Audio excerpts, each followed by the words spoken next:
To live alone without a husband is often misunderstood. Society sometimes wraps it in labels: lonely, unfulfilled, or waiting for someone.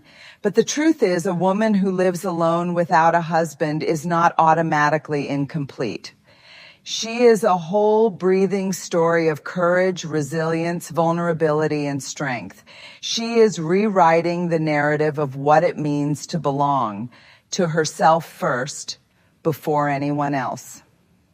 One of the bravest decisions a woman who lives alone without a husband can make is to choose wholeness over approval.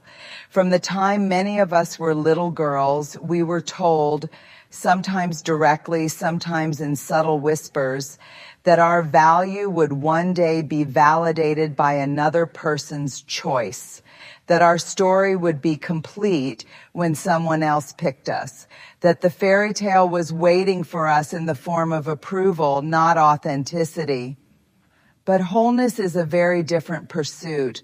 Wholeness is not about being chosen by someone else. It is about choosing yourself. It is standing in front of the mirror and declaring, I will not trade pieces of my soul just to be accepted by a world that doesn't fully see me. Approval is seductive. It offers the illusion of safety. If people nod, if society applauds, if family feels proud, then maybe we're doing it right. But approval is fragile. The same voices that cheer today may criticize tomorrow. Living for approval is like building a house on sand. It crumbles with the first storm. Wholeness, on the other hand, is solid ground. It asks you to face your truth, even the uncomfortable parts. It asks you to walk away from relationships that shrink you, jobs that silence you, and choices that betray you. Wholeness is not perfect. It is honest. And honesty is where real power lives. A woman who lives alone without a husband is someone who has chosen to be whole rather than to perform for approval. She has resisted the temptation and to check the boxes that society says make her valuable. She has said no to the easy applause and yes to the deeper, harder work of becoming herself. And here's the paradox. When you no longer chase approval, you often find deeper connection. Because people are not truly drawn to perfection, they are drawn to authenticity. The moment you stop pretending, you start belonging. The woman who lives alone without a husband does not chase the hollow nods of others. She chooses her wholeness, and in that choice, she finds a freedom that applause could never offer. One of the greatest misconceptions about a woman who lives alone without a husband is that she must be lonely. People project their own fears onto her life. Fears of silence, of empty rooms, of quiet evenings without someone else's presence. But here's the truth. Loneliness and solitude are not the same. They may look alike from the outside, but they feel profoundly different on the inside. Loneliness is the ache of disconnection. It is the sense that you are unseen, unheard, or unvalued. Loneliness whispers that you do not belong anywhere, and it drains the spirit. But solitude is a gift. Solitude is the presence of your own company. It is the chance to sit with yourself, to breathe without distraction, to hear the sound of your own thoughts, and to learn that your presence is enough. When a woman chooses solitude, she learns that her life doesn't need to be filled with noise to be full. She begins to see that her kitchen table set for one can be sacred, that her laughter, even when no one else hears it, is still beautiful, that her prayers whispered in silence are still powerful. Solitude teaches her that she is not waiting for life to begin, she is already living it. And here's what makes this truth even more radical. Solitude builds capacity for deeper connection, because when you have learned to befriend yourself, you no longer use relationships as a way to escape yourself. You don't cling out of fear, you connect out of choice. You don't settle for half-hearted love, you recognize and honor the real thing when it comes. So, the woman who lives alone without a husband is not necessarily lonely. More often, she is someone who has discovered the richness of solitude. She has turned silence into strength. She has transformed being alone into belonging to herself. And from that place, every relationship she chooses, friendship, family, or romance, comes from abundance, not desperation. For too long, we have been taught that strength looks like armor.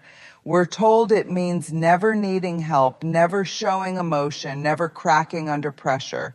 But a woman who lives alone without a husband knows that true strength doesn't come from armor, it comes from vulnerability.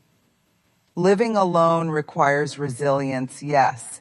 It takes resilience to handle the logistics, paying every bill on your own, fixing what breaks, making decisions without a partner's input, and carrying responsibilities that others might share. But there's a deeper, quieter strength that's even more profound, the strength of facing yourself in the silence. Vulnerability is being able to sit in an empty room on a hard day and admit, I feel scared, I feel tired, I feel unsure. Vulnerability is all.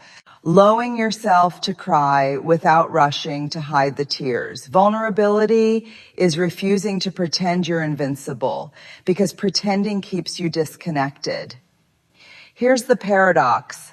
Vulnerability feels like weakness, but it is the birthplace of courage.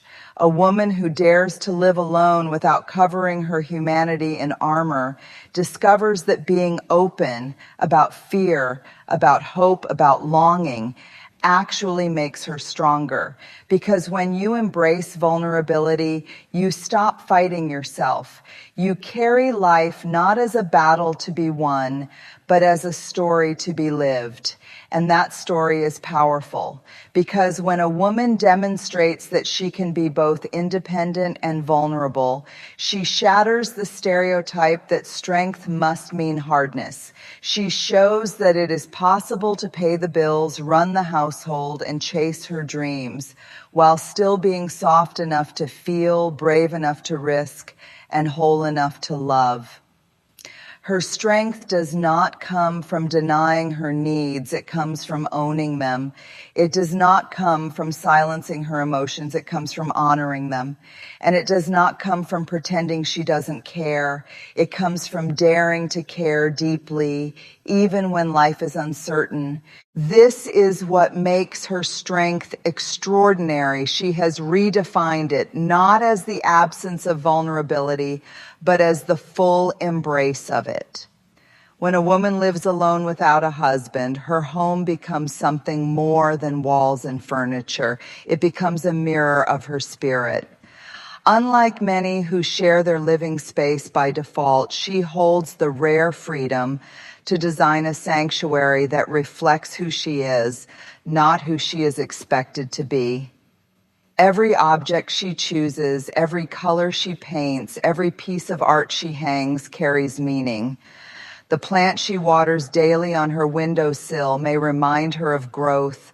The blanket folded neatly on the couch may be her way of offering comfort to herself after long days.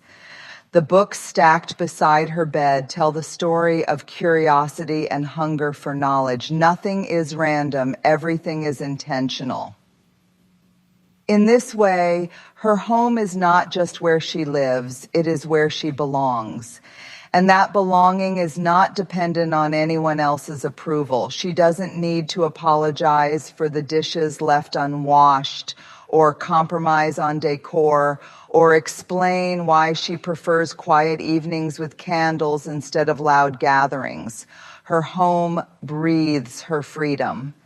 But here's the deeper truth. Creating a home that reflects the soul is not about material beauty. It is about safety. For a woman living alone, her home is the place where she can be unmasked. It is the space where she can lay down her strength, admit her fears, sing without judgment, and rest without shame. In a world that often demands she perform, her home becomes the one place where she doesn't have to. And that kind of home doesn't just shelter her body, it shelters her spirit. It reminds her that she is not incomplete. It reminds her that she is not waiting for someone else to validate her space. She has already validated it with her presence. A woman who lives alone without a husband creates a home that whisper ears back to her every day. This is enough. You are enough. And in that reflection, she learns that wholeness is not only inside her, it surrounds her. A woman who lives alone without a husband does not just face the silence of her home. She also faces the noise of society. People rarely stay quiet about choices that don't fit the mold. They ask questions loaded with judgment. Why aren't you married yet? Don't you get lonely? Aren't you afraid of growing old alone? Behind those questions is an unspoken script, one that says a woman's worth is measured by her proximity to a man. And here is where courage is required, not the kind of courage that fights with anger, but the kind that stands in truth. To face judgment is to hold steady when others project their fears onto you. It is to resist shrinking under criticism and to remember that your life does not need to be explained or justified. Judgment will always come because people are uncomfortable with what they don't understand. But courage means answering, not with defensiveness, but with clarity. I know who I am, and I am at peace with my choices. The woman who lives alone without a husband knows that every raised eyebrow, every whispered comment, every unsolicited opinion is not about her. It's about the lens through which others view the world.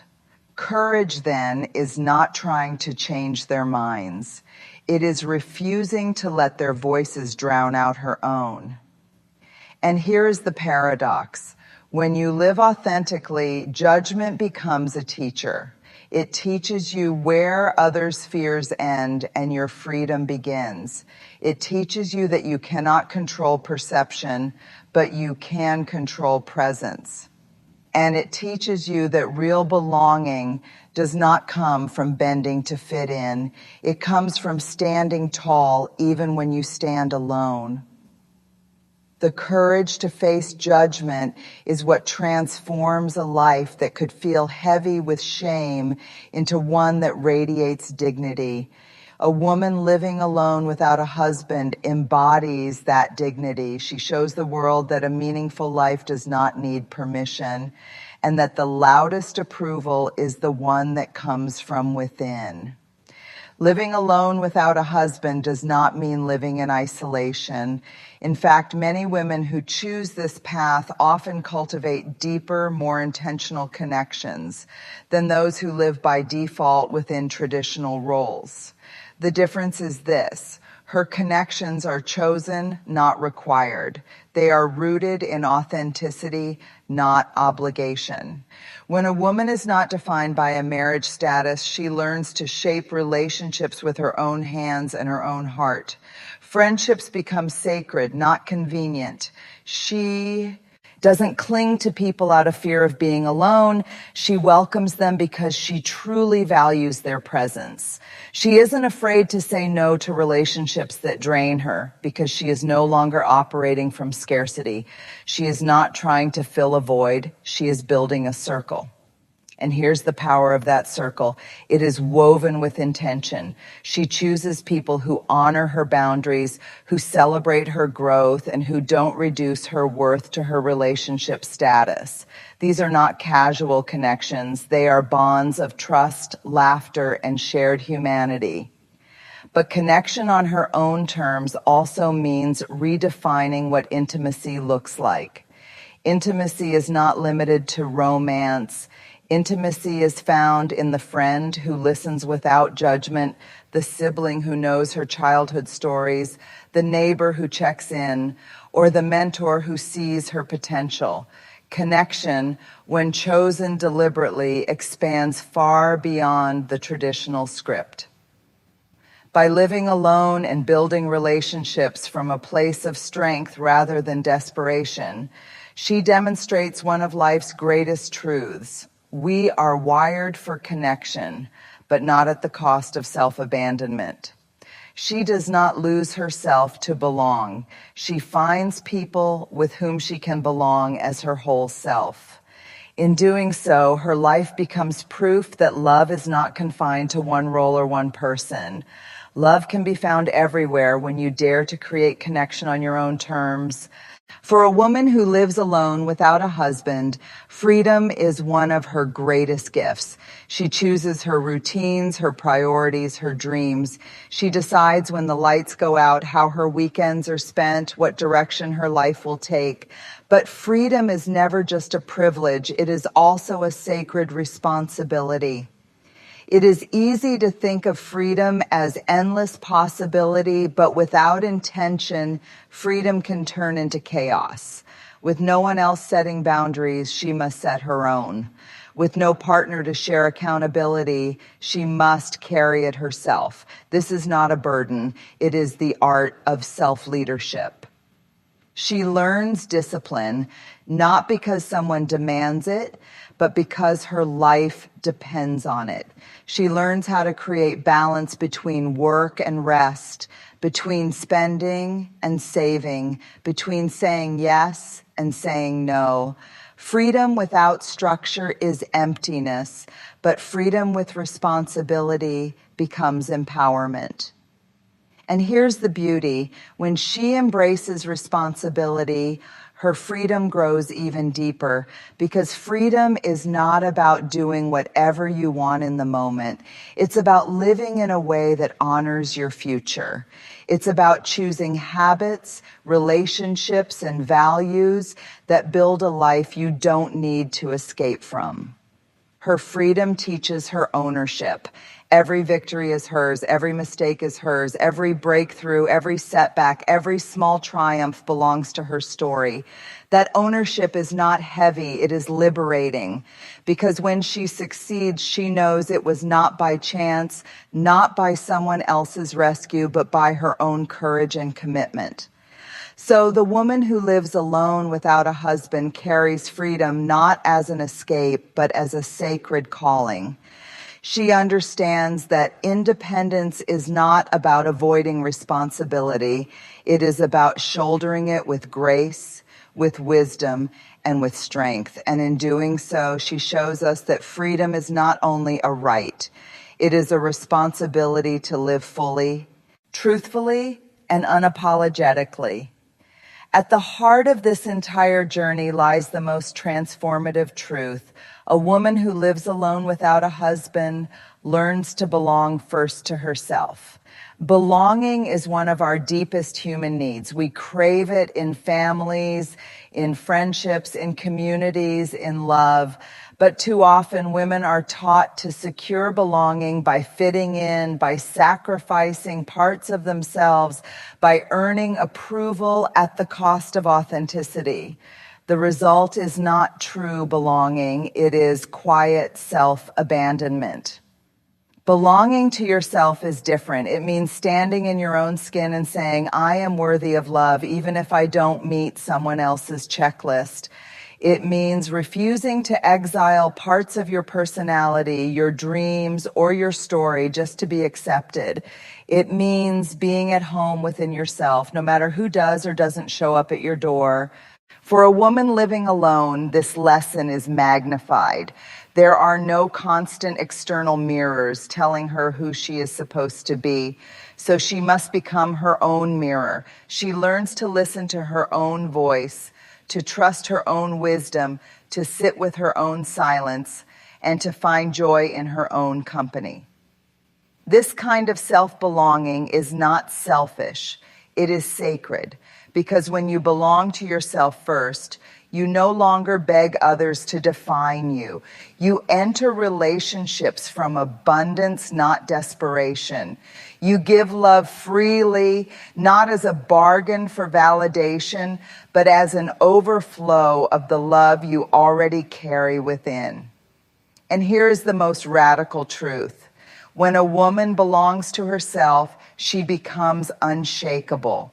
She can stand in the face of judgment, walk through seasons of loneliness, and still hold her head high because her foundation is not built on someone else's presence or approval.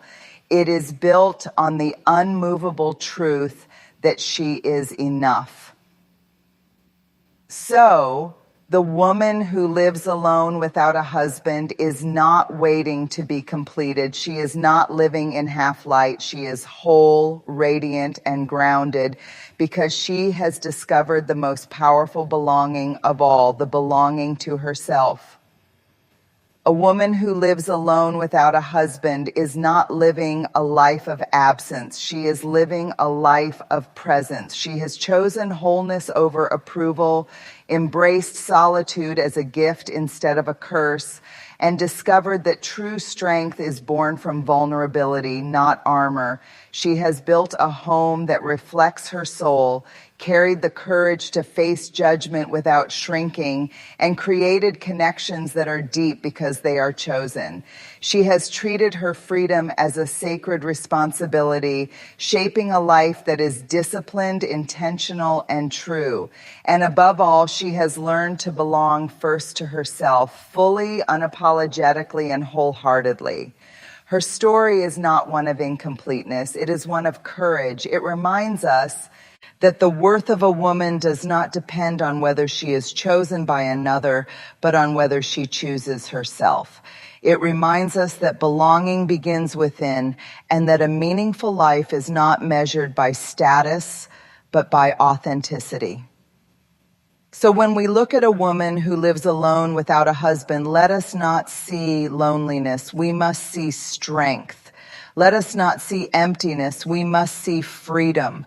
Let us not see a half-lived life. We must see wholeness, radiance, and dignity, because she is not waiting for life to happen. She is living it bravely, beautifully, and fully on her own terms.